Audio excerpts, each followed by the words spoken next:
This is the Matrix Hour with John Matrix.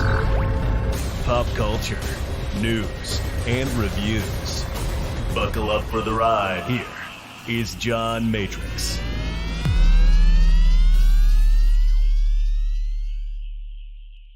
Welcome in, ladies and gentlemen, to another episode of the Matrix Hour podcast. I am here.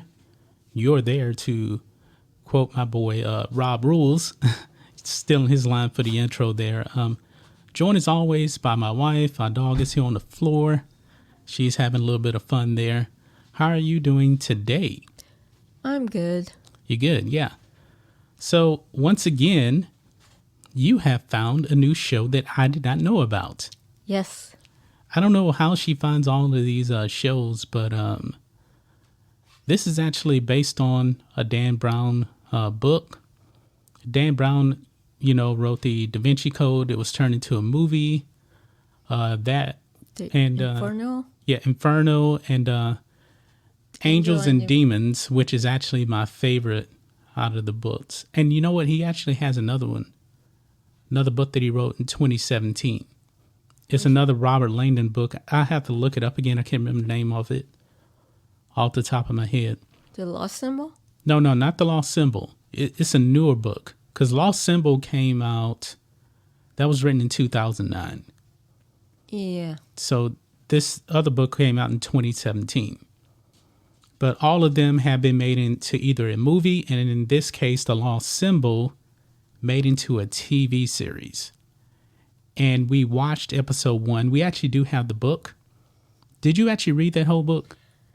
Not all of it, just half of it. See, I don't remember things in the TV show, because there's only one episode out so far. It comes out every Thursday. On Peacock. On Peacock. It's on Peacock. We have a Peacock subscription.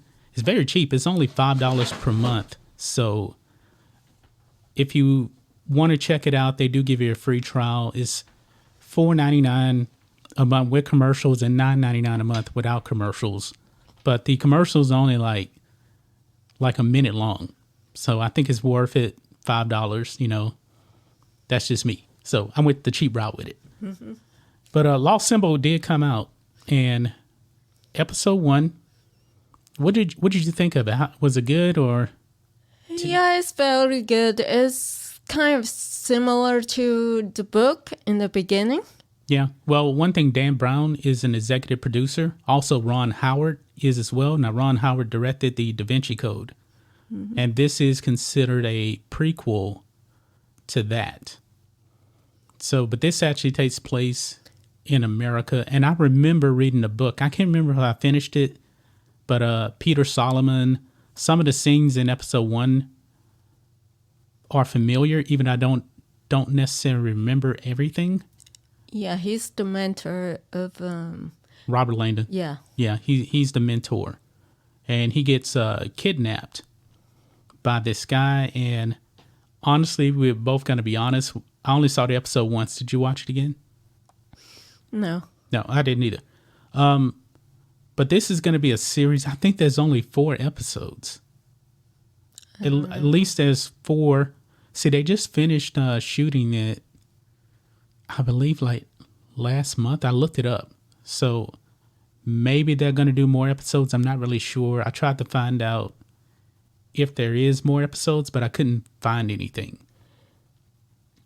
Yeah, I couldn't either. But the first episode is good. It's good. It is good. Kind of confusing, because I'm not an expert in symbology. I'm not. And also at the same time we were watching it, we were having contractors working in the house too, so I had to pause. Yeah, but the first episode in the beginning, it goes really fast where Peter, he's missing, Yeah, Peter's missing. And the guy's called Malik. I got it right here. Malik or something like that. He's like a tattoo guy. Yeah, all over his face and body. Yeah, very similar to Francis Dollarhide in Red Dragon. Yeah, the problem is, like, in the series, he looked more like a gangster than, a religious, guy in the coat. Yeah. I don't remember him exactly, but pretty good villain in the first episode. He's a man of, I guess, many disguises, I guess you can say. Yeah, he covered up all his tattoos and stuff. Yeah, he's in some kind of religious cult. Yeah, some kind of religious cult, and he wants like Robert Langdon to find. Yeah. Like he want him to find a triangle with a symbol, and he believed there's a portal to, And this is in Washington, D.C. Yeah. So if you look at, I think it's the dollar bill. It has the triangle. Yeah, portal to our universe or something. Yeah, something like that. It's still a mystery. It's still a mystery. I mean, we're going to have to watch the episodes again. I guess I'm going to have to watch it again before episode 2 comes out next Thursday. But this is a pretty good show. We already said that we're more into TV shows than movies because we already finished. We're all caught up on Westworld now. Yeah, how do you like the guy who is played Robert Langdon? Yeah, the guy that plays Robert Langdon, his name is Ashley Zuckerman. I like him in this first episode here. Mm-hmm. He's a younger guy. I'm not familiar with his work. Robert Langdon is supposed to be younger. I know we're used to Tom Hanks in the role. One thing that I did like that they did in this first episode, they really did emphasize that Robert Langdon is claustrophobic. Yes. They did. And that's in the book. If you watch Da Vinci Code, they briefly touch on it. He's like, we're going in there.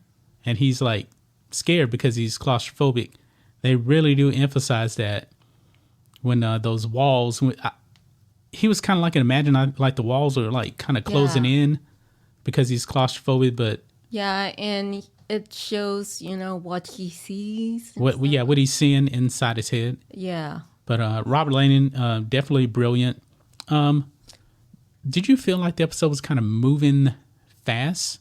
Yes, it is moving very fast. There's a bunch of stuff in it. Yeah, it just like automatically, where in the book, in the beginning, it talks about, the villain first, and then it goes into chapter 1. Yeah. But in the series, it's automatically, go into that, Peter is missing. And yeah, but, in the TV show and movies, they're going to change stuff up because, book-wise, you can go into more details than you can TV shows or books. Now, I do like watching TV shows and movies in addition to reading a book. Now, when it comes to these Robert Langdon movies and books, usually they're pretty close to the books. Yeah, but I don't think there's a movie Lost Symbol.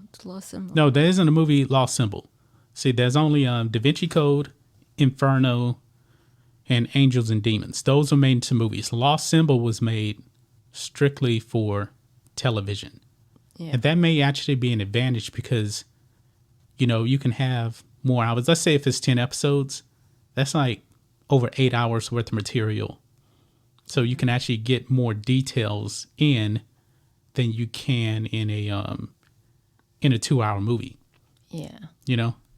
What do you think about the detective, the lady? Oh, yeah. Her name is Sato. Yes. She wasn't in it that much in the first episode. Everything, when she came in, one thing I don't understand. There's a crime scene right there with a hand, and it's blocked off by the police, and all of a sudden she's at the crime scene touching stuff. I'm like, she's CIA. I'm like, how did she just pop up in there? Nobody even noticed. Yeah. I don't get that. But, she's the lead. CIA was taking over the investigation. So I think she did a pretty good job as a, CIA in a way. She's pretty tough. Yeah, she's definitely... She's not the feminist tough. But no, she's just authoritative tough. Yes. Like she let Robert, do his stuff, and then she, does his. She basically locked him in the room at the end, but the police officer that was watching him got shot because Malik tricks them, and he goes in, he shoots the cop, but the cop lives. He's in the rest of the season because at the end of the episode, at the end of the episode, it's the guy from the Flash TV show. Yeah, he has a sense of humor. Yeah, he has a really, really good sense of humor. I can't remember his name because he was in, I think it was Remember the Titans with Denzel Washington too. But he's in it. And when he got shot by the bad guy, I was thinking, oh man, they killed him. I like him. Yeah, but he's alive. I don't know if he had a bulletproof vest on, but at the end of the episode, they preview the rest of the season, and he's in it. He's in it. So. And you were thinking, all right, the bad guy's going to kill Langdon. No, he shot the cop to basically put Robert Langdon on the mission because he wants something from Langdon, and he's using Peter as the bait. And you also see a scene where he has Peter captured, and he has all his tattoos. He's definitely some kind of a religious zealot. Yeah. I don't think I finished the book, though. But I got that book. I believe I bought that book in 2009. And that's 13 years ago, so I definitely don't remember it. How do you like the ending? That was the end. Remember he got shot? No, the ending that Robert Langdon have to go and find something for, the villain. Yeah. Remember? Yeah. Oh, yeah. Because he had blood on him, and then Peter's daughter was there. And, she gave him something? Yeah, something that her father said he told me to destroy if something happens to him, but it doesn't tell you what it is. Yeah. So I recommend watching the movie, not the movie, episode 1 multiple times. I may watch it today or tomorrow, but tomorrow's football, so maybe tonight. Maybe tonight, but we got some other stuff going on here. I'm looking forward to this because we got Peacock because you wanted to watch another show on Peacock. Yeah. Yeah, it's pretty good. It seems like either HBO or Peacock, are pretty. There's a bunch of streaming services now. We have a bunch of streaming services. No, but like the, HBO and Peacock are pretty much the best right now, I think. To you, I mean, I haven't really used Peacock a lot. The only thing I watched on Peacock was this episode of The Lost Symbol, and what was the other show on Peacock? The Brave New World. The Brave New World. Yeah, you watched that. I couldn't. It was okay. Yeah. I didn't really get into it, but she liked it. We have Apple TV, and we had that for free.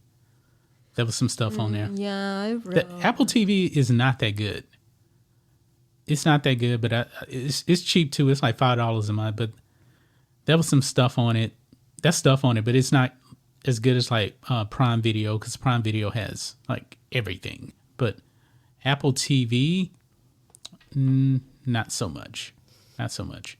No, I pretty much like HBO, where HBO Max. They are planning to move all the DC Comics movie or TV Well, show. they have all the DC movies are on HBO Max, just like all the Marvel stuff for the most part, except for Spider-Man, is on Disney Plus. Yeah. So, but streaming services, like I said, that is the future.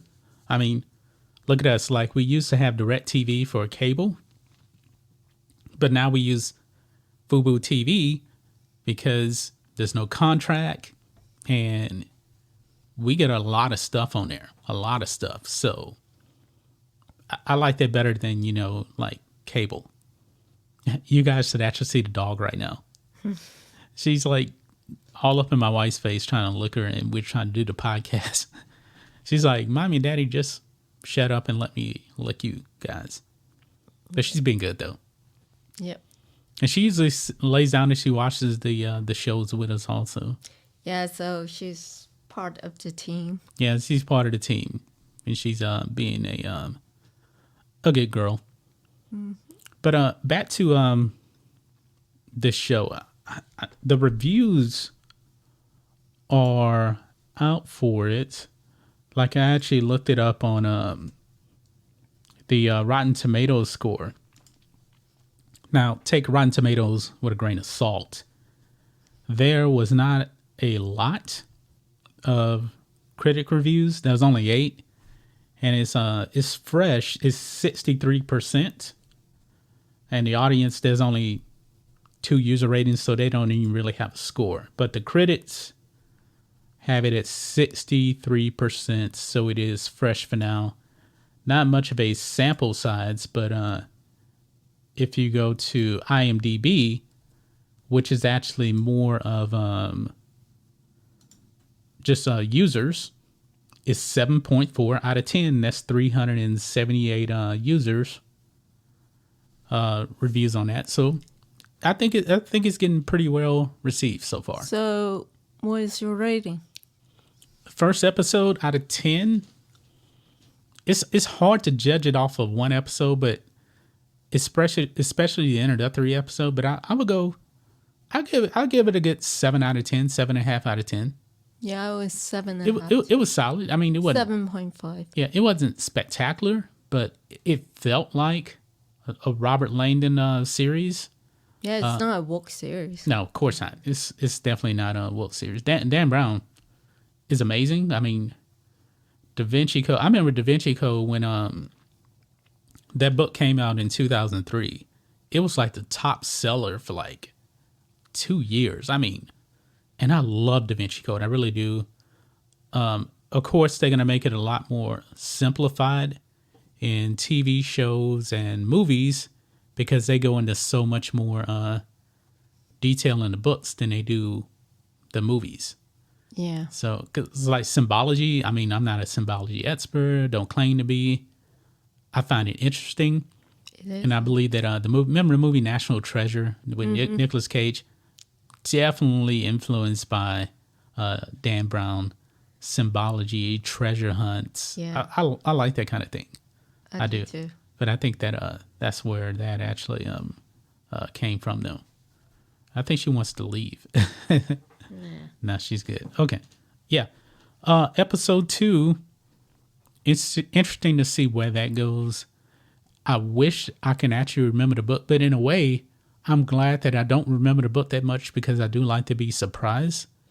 So maybe after we finish the series, I may actually go back and read the book.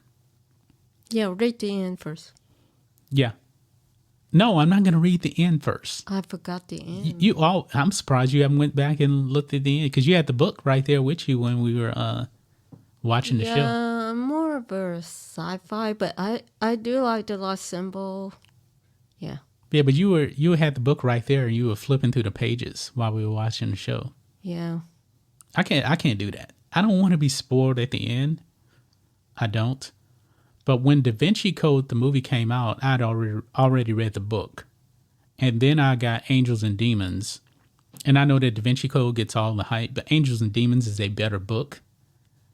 I like it better.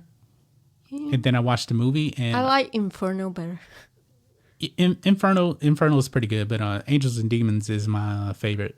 And then watching Angels and Demons, you got to I understood the differences, some of the things that they actually changed, like Ewan McGregor's character.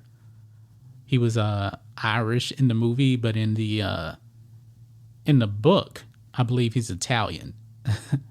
So just minor changes like that, but I'm pretty sure that they're going to stick very, very close to the book. I don't like drastic changes from books and, deviating, changing characters, a line. I don't like that. I know you got to do some changes just for time, but TV shows, hopefully they stick to the source material, like that Vampire Lestat TV show that's going to be coming out. I think they're about to start shooting. Anne Rice is involved in that. Hopefully, no, it's an Interview with the Vampire TV show. That's what it is. Hopefully they stick to the source material. I mean, the movie was pretty close because Anne Rice was involved with that. She's involved with this. She was not involved with the 2002 movie Queen of the Dam, and the movie was terrible. It wasn't even close to the source material. So, longest lost symbol stays close to the source material. I think it'll be pretty good. I think it'll be pretty good. Mm-hmm. Yep. Anything else you want to talk about on this before we wrap up? I can't think of much. I think we covered I think we covered pretty much. I mean, it's one episode. Pretty good, pretty solid. Check it out on Peacock. You do get a free trial. I do believe it's a 1-week trial, if I'm not mistaken. A little bit of a trick. I would get the trial on Thursday, watch episode 1 of The Lost Symbol, and then watch episode 2. And if you're not into it, you can just cancel. Yeah. Yeah, that's the best way. At least you get to see 2 of the episodes that way. And if you're into it, you can keep watching it. Because it comes out. I was thinking they would probably do the Netflix thing and just dump it all on there. They're not doing that. Not doing that. No. But I think that was a pretty good conversation on The Lost Symbol. Looking forward to the next episode on Thursday. Once again, my wife knows how to pick them for the most part. Not everything, but I would say about 80%. I agree with you on. Like, I still haven't watched the Green Lantern. I don't want to watch it, though. The Green Lantern? Yeah, I don't want to watch it. The series is good. Yeah, I can't get into it, though. Can't get into it. The movie is... I never saw the movie. Okay. Never saw the movie. So. It's on Amazon. Yeah. But anyway, guys, that's going to wrap up this episode of the Matrix Hour podcast. Thank you guys for listening. Share the podcast and let us know. Email us and let us know if you watched The Lost Symbol. What do you think of it? That kind of thing. And until then, guys, be safe and we'll catch you next time.